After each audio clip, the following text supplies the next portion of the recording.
We have some breaking news that is coming in at the moment right now.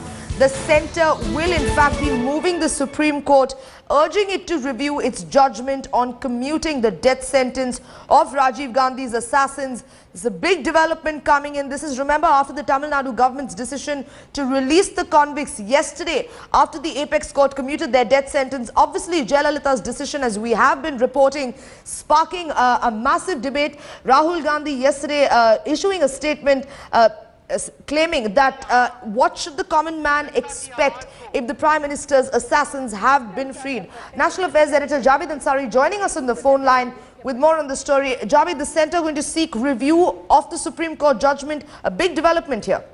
Yes, certainly, and it comes after Mr. Rahul Gandhi's intervention yesterday in Amethi, because earlier in the day, yesterday morning, I had spoken to the Law Minister as he was entering Parliament, and he seemed pretty ambiguous, just as the Finance Minister was, saying that this stems out of a decision of the Supreme Court.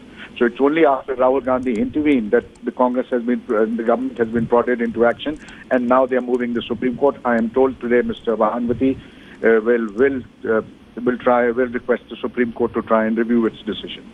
Right, Javed, now how is this going to be viewed politically? Let's try and understand that, because with the centre moving this, let's try and understand how this is, what are going to be the other parties' reactions to this?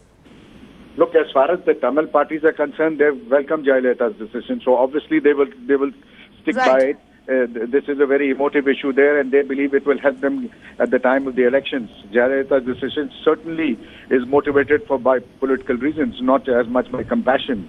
After all, the Gandhi family was the ones who had asked for the death sentence to commute it to life.